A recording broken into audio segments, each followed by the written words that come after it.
ദിലീപുമായി തെളിവെടുപ്പ്.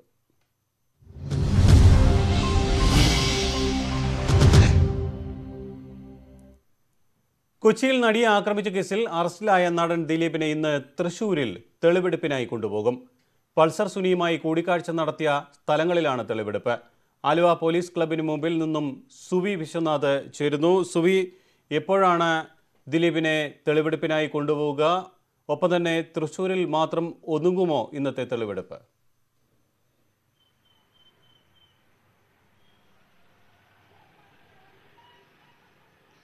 ജോയ്, നടി ആക്രമിക്കപ്പെട്ട സംഭവത്തിലെ ഗൂഢാലോചന കേസിൽ ദിലീപിനെ ഇന്നും തെളിവെടുപ്പിനായി കൊണ്ടുപോകും. തൃശൂരിലേക്കാണ് ഇന്ന് കൊണ്ടുപോകുക. യഥാർത്ഥ സമയം ഇപ്പോഴും നമുക്ക് അറിയാൻ സാധിച്ചിട്ടില്ല. രാവിലെ തന്നെ ദിലീപിനെ കൊണ്ടുപോകും എന്നാണ് നമുക്ക് അറിയാൻ കഴിയുന്നത്.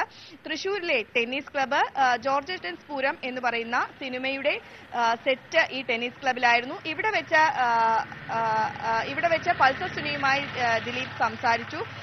ഇരുവരും അവിടെ ഉണ്ടായിരുന്നു. ഇത് സംബന്ധിച്ച ദൃശ്യങ്ങൾ എല്ലാം തന്നെ മാധ്യമങ്ങളിലൂടെ പുറത്തു വന്നിരുന്നു. ഇത് സംബന്ധിച്ച വീഡിയോ പോലീസിന്റെ കൈവശം ഉണ്ട് എന്നാണ് പോലീസ് വൃത്തങ്ങളിൽ നിന്ന് അറിയാനായത്. ഈ സ്ഥലങ്ങളിലാണ് ആദ്യത്തെ തെളിവെടുപ്പ് നടത്തുക. തുടർന്ന് ജോയ്സ് ജംഗ്ഷന് സമീപത്ത് കാറിലിരുന്നു കൊണ്ട് പൾസർ സുനിയുമായി ദിലീപ് സംസാരിച്ചു എന്നാണ് പോലീസ് കണ്ടെത്തിയിരിക്കുന്നത്.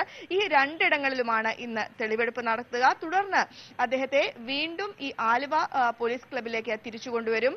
ഒപ്പം തന്നെ ഇതിനുശേഷം ചോദ്യം ചെയ്യലുകൾ ഉണ്ടാകും എന്നാണ് പോലീസിൽ നിന്ന് നമുക്ക് അറിയാൻ സാധിക്കുന്നത്. നാളെ രാവിലെ 11 മണിക്കാണ് ദിലീപിനെ വീണ്ടും കസ്റ്റഡി അവസാനിക്കുന്നത്. ഇന്ന് ദിലീപിന്റെ അടുത്ത സുഹൃത്തും ഒപ്പം തന്നെ നടനും സംവിധായകനുമായ ആരോപണ വിധേയനായ നാദിർ ഷയെ ഇവിടേക്ക് എത്തിക്കും എന്നാണ് പോലീസ് വൃത്തങ്ങളിൽ നിന്ന് അറിയാൻ സാധിക്കുന്നത്. ഒപ്പം തന്നെ ദിലീപിന്റെ മാനേജറായ അപ്പുണ്ണിയെയും ഇങ്ങോട്ട് കൊണ്ടുവരും. മൂവരെയും ഒരുമിച്ചിരുത്തി ചോദ്യം ചെയ്യാനുള്ള സാധ്യതകളും പോലീസ് തള്ളിക്കളയുന്നില്ല. അത്തരത്തിൽ ഇന്ന് വീണ്ടും ചോദ്യം ചെയ്യലുകളും ഒപ്പം തന്നെ തെളിവെടുപ്പിന് ശേഷമാണ് ഈ ചോദ്യം ചെയ്യലുകൾ ഉണ്ടാവുക. കൂടുതൽ വിവരങ്ങൾ ദിലീപിൽ നിന്ന് ചോദിച്ചറിയാനുള്ള ശ്രമങ്ങളാണ് പോലീസ് അതിനുശേഷം നടത്തുക. ജോയ്, നടിയെ ആക്രമിച്ച കേസിൽ തെളിവെടുപ്പ് തുടരുകയാണ്. ദിലീപിനെ തെളിവെടുപ്പിനായി തൃശൂരിലേക്ക് കൊണ്ടുപോകും. മറ്റുള്ളവരെയും ചോദ്യം ചെയ്യാൻ സാധ്യത ഉണ്ട് എന്ന വിശദാംശമാണ് സുവി വിശ്വനാഥ് നൽകുന്നത്. ദിലീപിന്റെ ജാമ്യാപേക്ഷയിൽ പ്രത്യേക അന്വേഷണ സംഘം ഇന്ന് റിപ്പോർട്ട് സമർപ്പിക്കും. ദിലീപിന് ജാമ്യം അനുവദിക്കരുതെന്ന് പ്രോസിക്യൂഷൻ കോടതിയിൽ ആവശ്യപ്പെടും. പോലീസ് കസ്റ്റഡിയിൽ കഴിയുന്ന ദിലീപിന്റെ ജാമ്യാപേക്ഷയിൽ കോടതി നാളെ വിധി പറയും. അങ്കമാലി മജിസ്ട്രേറ്റ് കോടതിയാണ് ദിലീപിന്റെ ജാമ്യാപേക്ഷ പരിഗണിക്കുന്നത്. നടി ആക്രമിക്കപ്പെട്ട കേസിലെ ഗൂഢാലോചന സംബന്ധിച്ച കേസിലാണ് ദിലീപ് ജാമ്യാപേക്ഷ നൽകിയത്. ദിലീപിന്റെ അഭിഭാഷകന്റെ വാദം കേട്ട കോടതി പോലീസിനോട് നിലപാട് അറിയിക്കാൻ ആവശ്യപ്പെട്ടു. ഈ സാഹചര്യത്തിലാണ് ജാമ്യാപേക്ഷയെ എതിർത്ത് പോലീസ് റിപ്പോർട്ട് നൽകുന്നത്. കേസിൽ അന്വേഷണം പുരോഗമിക്കുകയാണ്. ഗൂഢാലോചനയിൽ ദിലീപിനെ ബന്ധിപ്പിക്കുന്ന തെളിവുകളുണ്ട്. കേസിൽ കൂടുതൽ തെളിവുകൾ ശേഖരിക്കാനുമുണ്ട്. ഗൂഢാലോചനയിൽ പങ്കുള്ളതിനാൽ പ്രതിക്ക് ഈ ഘട്ടത്തിൽ ജാമ്യം അനുവദിക്കരുതെന്നും പ്രോസിക്യൂഷൻ ആവശ്യപ്പെടും. വാദങ്ങളെല്ലാം കോടതി മുമ്പാകെ പ്രോസിക്യൂഷൻ എഴുതി നൽകാനാണ് സാധ്യത. നിയമവിരുദ്ധമായാണ് പോലീസ് ദിലീപിനെ അറസ്റ്റ് ചെയ്തതെന്നാണ് ജാമ്യാപേക്ഷയിൽ അഭിഭാഷകൻ രാംകുമാർ വാദിച്ചത്. ദിലീപിനെ ഗൂഢാലോചനയുമായി ബന്ധിപ്പിക്കുന്ന തെളിവുകളില്ല. മഞ്ജു വാര്യരും കാവ്യ മാധവനും തമ്മിലുള്ള വിരോധം ദിലീപിന്റെ മുകളിൽ കെട്ടിവയ്ക്കുകയാണ് പോലീസ് ചെയ്യുന്നത്. ദിലീപിന്റെ മൊഴി തെറ്റെന്ന് വരുത്താൻ പോലീസ് വ്യാജ തെളിവുകൾ സംഘടിപ്പിക്കുകയാണ്. ഗൂഢാലോചനയിൽ ദിലീപിനെ നേരിട്ട് ബന്ധിപ്പിക്കുന്ന തെളിവുകളില്ല. ദിലീപിന്റെ പോലീസ് കസ്റ്റഡി കാലാവധി നാളെ അവസാനിക്കും. ഈ സാഹചര്യത്തിൽ തെളിവെടുപ്പിന് ശേഷം നാളെ ദിലീപിനെ വീണ്ടും അങ്കമാലി മജിസ്ട്രേറ്റ് കോടതിയിൽ ഹാജരാക്കും. ഇതിനുശേഷമാകും ജാമ്യാപേക്ഷയിൽ അങ്കമാലി മജിസ്ട്രേറ്റ് കോടതി വിധി പറയുക. ന്യൂസ് 18 കൊച്ചി. കോഴിക്കോട് തിരുവള്ളൂരിൽ CPM ലീഗ് സംഘർഷം. നിരവധി വാഹനങ്ങൾ ആക്രമണത്തിൽ അടിച്ചു തകർത്തു. 2 പേർക്ക് ഗുരുതരമായി പരിക്കേറ്റു. വിവരങ്ങളുമായി കോഴിക്കോട് നിന്ന് VK രാഹുൽ ചേരുന്നു. രാഹുൽ, എന്താണ് സംഘർഷത്തിന് കാരണം? ജോയ്, ഇന്നലെ രാത്രി വൈകിയാണ് വലിയ രീതിയിലുള്ള ഒരു രാഷ്ട്രീയ സംഘർഷം വടകര തിരുവള്ളൂരിൽ ഉണ്ടായിരിക്കുന്നത്. CPM ലീഗ് പ്രവർത്തകർ തമ്മിലാണ് ഏറ്റുമുട്ടിയത്. CPM ലീഗിന്റെ ഒരു ബസ് വെയിറ്റിംഗ് ഷെഡിന് നേരെ ഇന്നലെ രാത്രി ഒരു ബോംബേറുണ്ടായി. തുടർന്ന് റോഡരികിൽ നിർത്തിയിട്ടിരുന്ന വാഹനങ്ങൾ അടിച്ചു തകർക്കുന്ന ഒരു സാഹചര്യമാണ് ഉണ്ടായത്. 9 ബൈക്കുകൾക്കും 2 കാറുകൾക്കും ഒരു ഓട്ടോയുമാണ് അക്രമികൾ അടിച്ചു തകർത്തത്. സംഭവവുമായി ബന്ധപ്പെട്ട് 2 പേരെ പോലീസ് കസ്റ്റഡിയിലെടുത്തു എന്നാണ് നമുക്ക് ലഭിക്കുന്ന വിവരം. ഇതിൽ ഒരു ലീഗ് പ്രവർത്തകന് 2 ലീഗ് പ്രവർത്തകർക്ക് പരിക്കേറ്റിരിക്കുന്നു. ഒരു റഹീസ് എന്ന് പറയുന്ന ലീഗ് പ്രവർത്തകനാണ് പരിക്കേറ്റിരിക്കുന്നത്. മറ്റൊരാളുടെ നില അത്ര പരിക്ക് അത്ര സാരമുള്ള പരിക്കല്ല. റഹീസിന്റെ പരിക്കും വളരെ വലിയ സാരമുള്ളതല്ല എന്നാണ് ഇപ്പോൾ നമുക്ക് അറിയാൻ വേണ്ടി സാധിക്കുന്നത്. കോഴിക്കോട്ടെ ഒരു സ്വകാര്യ ആശുപത്രിയിലാണ് ഇപ്പോൾ റഹീസിനെ അഡ്മിറ്റ് ചെയ്തിരിക്കുന്നത്. എന്തായാലും കനത്ത സുരക്ഷ, നമുക്കറിയാം വടകര മേഖലയിൽ ഇത്തരത്തിൽ രാഷ്ട്രീയ സംഘർഷങ്ങൾ ഉണ്ടാകുമ്പോൾ മറ്റു സ്ഥലങ്ങളിലേക്ക് ഇത്തരത്തിൽ അക്രമങ്ങൾ വ്യാപിക്കുന്ന ഒരു സാഹചര്യം ഉണ്ടാകാറുണ്ട്. അത് തടയാൻ വേണ്ടിയുള്ള കർശനമായ സുരക്ഷയാണ് ഇപ്പോൾ വടകര തിരുവള്ളൂർ മേഖലയിൽ പോലീസ് ഒരുക്കിയിരിക്കുന്നത്. ജോയ്, കോഴിക്കോട് തിരുവള്ളൂരിൽ CPM ലീഗ് സംഘർഷം വിശദാംശങ്ങളാണ് VK രാഹുൽ നൽകിയത്. നടിയെ ആക്രമിച്ച കേസുമായി ബന്ധപ്പെട്ട മറ്റൊരു വാർത്തയിൽ അഡ്വക്കേറ്റ് സുരേഷൻ ദിലീപിന് എതിരായി കോടതിയിൽ ഹാജരാകും. ശ്യാം ദേവരാജ് ചേരുന്നു. ശ്യാം, എന്താണ് വിശദാംശങ്ങൾ? കൊച്ചിയിൽ നടി ആക്രമിക്കപ്പെട്ട കേസിൽ അഡ്വക്കേറ്റ് A സുരേഷിനെ ഇന്നലെയാണ് പ്രത്യേക പബ്ലിക് പ്രോസിക്യൂട്ടറായി നിയമിച്ച് സർക്കാർ ഉത്തരവിറക്കിയത്. ഇക്കാര്യത്തിൽ ഈ പ്രോസിക്യൂട്ടർ നാളെ കോടതിയിൽ ഹാജരാകും. അങ്കമാലി മജിസ്ട്രേറ്റ് കോടതിയിലാണ് നാളെ അഡ്വക്കേറ്റ് A സുരേഷൻ ഹാജരാകുന്നത്. കാരണം നാളെ ദിലീപിന്റെ കസ്റ്റഡി കാലാവധി അവസാനിക്കുന്നു. ഒപ്പം ദിലീപിന്റെ ജാമ്യാപേക്ഷയിൽ നാളെ മജിസ്ട്രേറ്റ് കോടതി വിധി പറയുകയും ചെയ്യുന്നു. ഇന്നലെ നിയമന ഉത്തരവ് ഇറങ്ങി. ഇന്ന് ഉത്തരവ് പബ്ലിക് പ്രോസിക്യൂട്ടർ കൈപ്പറ്റും. ഇതിന്റെ അടിസ്ഥാനത്തിൽ നാളെ മുതൽ തന്നെ എത്രയും വേഗം പ്രത്യേക പ്രോസിക്യൂട്ടറായി സർക്കാരിന്റെ അഭിഭാഷകനായി അഡ്വക്കേറ്റ് A സുരേഷൻ ചുമതലയേൽക്കുകയും ചെയ്യും. ഇതിന്റെ ഭാഗമായി നാളെ അദ്ദേഹം അങ്കമാലി കോടതിയിലെത്തും. കാരണം നടി ആക്രമിക്കപ്പെട്ട കേസിലെ നടിയുടെ കുടുംബം അപേക്ഷിച്ചതിനെ തുടർന്നാണ് അഡ്വക്കേറ്റ് A സുരേഷിനെ പ്രോസിക്യൂട്ടറായി നിയമിച്ച സർക്കാർ ഉത്തരവിറക്കിയത്. സൗമ്യ കേസിലും ഇദ്ദേഹം സ്പെഷ്യൽ പ്രോസിക്യൂട്ടറായിരുന്നു. വരാപ്പുഴ അടക്കമുള്ള കേസുകളിൽ ഇദ്ദേഹം പ്രത്യേക പ്രോസിക്യൂട്ടറായിരുന്നു. നിരവധി കേസുകളിൽ ഇദ്ദേഹം സർക്കാർ അഭിഭാഷകനായി ഹാജരായിട്ടുണ്ട്, പ്രത്യേക പ്രോസിക്യൂട്ടറായി ഹാജരായിട്ടുണ്ട്. കേസ് കുറ്റമറ്റ രീതിയിൽ നടത്താൻ വേണ്ടി കൂടിയാണ് തുടക്കത്തിൽ തന്നെ എത്രയും വേഗം പ്രത്യേക പ്രോസിക്യൂട്ടറെ നിയമിക്കുന്നത് എന്നും സർക്കാർ ഇന്നലെ ഉത്തരവിൽ വ്യക്തമാക്കിയിരുന്നു. ഇതിന്റെ അടിസ്ഥാനത്തിൽ ഉത്തരവ് ഇന്ന് പ്രോസിക്യൂട്ടർ കൈപ്പറ്റും, അല്ലെങ്കിൽ പ്രോസിക്യൂട്ടർക്ക് ഇന്ന് ഉത്തരവ് ലഭിക്കും. അഡ്വക്കേറ്റ് A സുരേഷിന് ഇന്ന് ഉത്തരവ് ലഭിക്കും.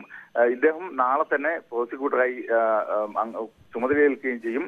നിലവിൽ ഈ കേസ് നടക്കുന്നത് അതിന്റെ അന്വേഷണത്തിന്റെ ഭാഗമായുള്ള മേൽനോട്ട ചുമതല അങ്കമാലി മജിസ്ട്രേറ്റ് കോടതിയിലാണ്. ഇന്നലെ ദിലീപ് ജാമ്യാപേക്ഷ നൽകിയിരുന്നു. ഇന്ന് പ്രോസിക്യൂഷൻ അതിനുമേലുള്ള വാദം അറിയിക്കുകയും ചെയ്യും. ഒപ്പം നാളെ എതിർവാദം അറിയിക്കുകയും ചെയ്യും. നാളെ കേസിൽ ദിലീപ്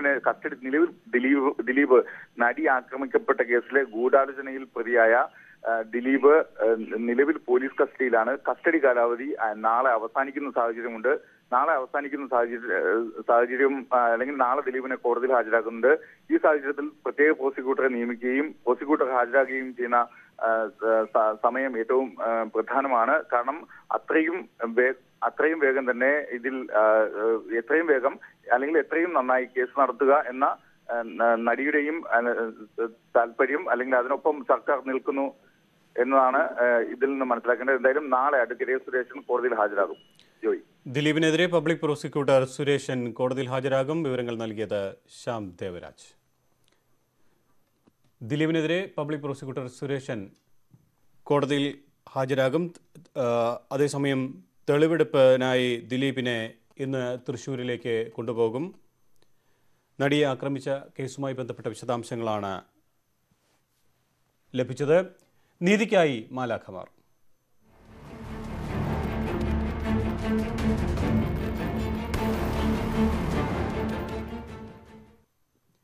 സംസ്ഥാനത്തെ നഴ്സുമാരുടെ സമരം 18ാം ദിവസത്തിലേക്ക് കടന്നു. സെക്രട്ടേറിയറ്റിന് മുന്നിലും ജില്ലാ കേന്ദ്രങ്ങളിലും ഇന്നും സത്യഗ്രഹ സമരം തുടരും. സമരത്തിൽ പങ്കെടുത്തതിൽ പ്രതിഷേധിച്ച് ആശുപത്രി മാനേജ്മെന്റുകൾ നഴ്സുമാർക്കെതിരെ പ്രതികാര നടപടി സ്വീകരിക്കുന്നതായി പരാതിയുണ്ട്. തിങ്കളാഴ്ച മുതൽ അനിശ്ചിതകാല പണിമുടക്ക് പ്രഖ്യാപിച്ചിരിക്കുകയാണ് നഴ്സുമാർ. ഇന്ന് തൃശൂരിൽ ചേർന്ന യുണൈറ്റഡ് നഴ്സസ് അസോസിയേഷൻ സംസ്ഥാന സമിതി യോഗം സമരത്തിന് അന്തിമ രൂപം നൽകും. വേതന വർധന ആവശ്യപ്പെട്ട് സമരം ചെയ്യുന്ന നഴ്സുമാർക്കെതിരെ ആശുപത്രി മാനേജ്മെന്റിന്റെ പ്രതികാര നടപടി. കാസർഗോഡ് സമരത്തിനിറങ്ങിയ നഴ്സുമാരെ ആശുപത്രി ഹോസ്റ്റലിൽ നിന്നും പുറത്താക്കി. ഇനി ഭക്ഷണം ഉൾപ്പെടെയുള്ള സൗകര്യങ്ങൾ ഉണ്ടാകില്ലെന്നും മാനേജ്മെന്റ് ഉത്തരവിൽ പറയുന്നു. കഴിഞ്ഞ ദിവസം തിരുവനന്തപുരത്ത് നടത്തിയ ചർച്ചയിൽ വേതന വർധനവ് സംബന്ധിച്ച് തീരുമാനമാകാത്ത സാഹചര്യത്തിലാണ് നഴ്സുമാർ സംസ്ഥാന വ്യാപക സമരം ആരംഭിച്ചത്. ഇന്ത്യൻ നഴ്സസ് അസോസിയേഷന്റെ നേതൃത്വത്തിലാണ് കാസർഗോഡ് ജില്ലയിൽ സമരം. നേരത്തെ നൽകിയ നോട്ടീസ് പ്രകാരം കഴിഞ്ഞ ദിവസം കളക്ടറേറ്റ് മാർച്ച് നടത്തിയ ശേഷം ജില്ലയിലെ 16 ആശുപത്രികൾക്ക് മുന്നിൽ സമരപന്തൽ ഉയർത്തി. സമരം ശക്തമാകുന്നതിനിടെയാണ് ആശുപത്രി മാനേജ്മെന്റുകളുടെ പ്രതികാര നടപടിയുണ്ടായത്. സമരത്തിൽ പങ്കെടുക്കുന്ന 6 പേരെ ഹോസ്റ്റലിൽ നിന്നും പുറത്താക്കിയതായി കാണിച്ച് അരമന ആശുപത്രി മാനേജ്മെന്റ് നഴ്സുമാർക്ക് നോട്ടീസ് നൽകുകയായിരുന്നു. എത്രയും വേഗം ഹോസ്റ്റൽ വിട്ടിറങ്ങണമെന്നും ഇനി ഭക്ഷണമടക്കമുള്ള ഹോസ്റ്റൽ സൗകര്യങ്ങൾ ലഭിക്കില്ലെന്നും അറിയിപ്പുണ്ട്. ഹോസ്റ്റൽ നിയമങ്ങൾ ലംഘിക്കുന്നുവെന്നും അച്ചടക്കമില്ലായ്മയുണ്ടെന്നും ഉത്തരവിൽ പറയുന്നുണ്ട്. എന്നാൽ സമരത്തിനിറങ്ങിയതാണ് ഇത്തരമൊരു പ്രതികാര നടപടിക്ക് ഇടയാക്കിയതെന്ന് നഴ്സുമാർ പറയുന്നു. ഹോസ്റ്റലിൽ നിന്നും പുറത്താക്കിയ അറിയിപ്പ് രാത്രി വൈകി ഹോസ്റ്റൽ ചുമരിൽ പതിക്കുകയായിരുന്നുവെന്നും പോലീസ് സഹായം തേടിയിട്ടുണ്ടെന്നും നഴ്സുമാർ പറഞ്ഞു. ന്യൂസ് 18 കാസർഗോഡ്. സംസ്ഥാനത്ത് പനിമരണം തുടരുന്നു. അതേസമയം ഡെങ്കിപ്പനി ബാധിച്ച് കഴിഞ്ഞ ദിവസം മരിച്ചത് 7 പേരാണ്. H1N1 പനിബാധിതരുടെ എണ്ണം കുറഞ്ഞെന്ന് ആരോഗ്യ വകുപ്പ് അധികൃതർ വ്യക്തമാക്കി. ഇടവേളയ്ക്ക് ശേഷം സംസ്ഥാനത്ത് പകർച്ചപ്പനി വീണ്ടും രൂക്ഷമാകുന്നു. 3260 പേരാണ് ഔദ്യോഗിക കണക്കുകൾ പ്രകാരം സംസ്ഥാനത്ത് കഴിഞ്ഞ ദിവസം പനിക്കായി ചികിത്സ തേടിയത്. വടക്കൻ കേരളത്തിൽ പനി കൂടുതൽ ശക്തിപ്പെടുന്നുവെന്നാണ് ആരോഗ്യവകുപ്പിന്റെ നിഗമനം. വൈറൽ ഡെങ്കിപ്പനികൾക്ക് പുറമെ എലിപ്പനിയും സംസ്ഥാനത്ത് ഇപ്പോൾ വ്യാപകമായി റിപ്പോർട്ട് ചെയ്യപ്പെടുന്നുണ്ട്. എന്നാൽ H1N1 ഗണത്തിൽപ്പെടുന്ന പനി ഗണ്യമായി കുറയുകയാണെന്നാണ് ആരോഗ്യവകുപ്പിന്റെ വിലയിരുത്തൽ. H1N1 പൊതുവെ നമുക്ക് ഈ കൊല്ലം ജാനുവരിയിലാണ് തുടങ്ങിയെങ്കിലും അത് മാർച്ച് ഏപ്രിൽ മാസങ്ങളിൽ നല്ലോണം കൂടാൻ തുടങ്ങി. മെയ് ഒക്കെ ആയപ്പോഴേക്കും നല്ലോണം കൂടിയിരുന്നു.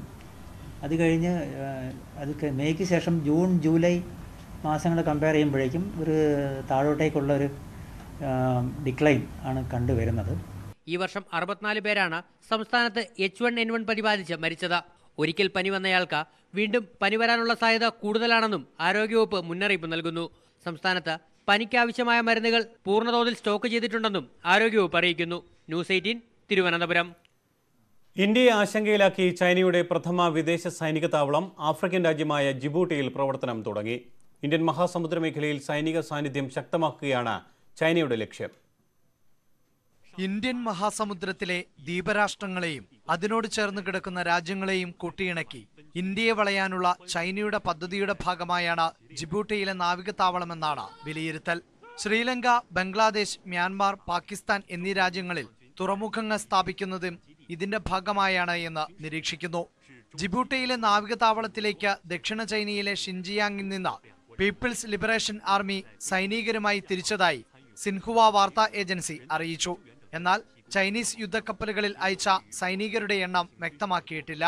ആഫ്രിക്കയിലും പശ്ചിമ ഏഷ്യയിലും സമാധാന പാലനം, ജീവകാരുണ്യ സഹായം തുടങ്ങിയ ദൗത്യങ്ങളാണ് ജിബൂട്ട താവളത്തിലൂടെ ലക്ഷ്യം വെക്കുന്നത് എന്ന് PLA പറഞ്ഞു. അതേസമയം പീപ്പിൾസ് ലിബറേഷൻ ആർമിയിലെ സൈനികരുടെ എണ്ണം ഗണ്യമായി കുറയ്ക്കുന്ന ഭരണപരിഷ്കാരത്തിന് ചൈന തുടക്കം കുറിച്ചതായും റിപ്പോർട്ടുകളുണ്ട്. നിലവിൽ 23 ലക്ഷം സൈനികരാണ് PLAയിൽ ഉള്ളത്. ഇത് 10 ലക്ഷമായി കുറയ്ക്കാനാണ് പദ്ധതി. എന്നാൽ കരസേനാംഗങ്ങളുടെ എണ്ണം കുറയ്ക്കുമ്പോൾ നാവികസേനയിലും മിസൈൽ ഫോഴ്സിലുമുള്ള സൈനികരുടെ എണ്ണം കൂട്ടാനും തീരുമാനമുണ്ട്. വ്യോമവിഭാഗത്തിലെ അംഗങ്ങളുടെ എണ്ണം ഇപ്പോഴത്തേതുപോലെ നിലനിർത്തുമെന്നും ചൈനീസ് മാധ്യമങ്ങൾ റിപ്പോർട്ട് ചെയ്യുന്നു. International desk, news 18.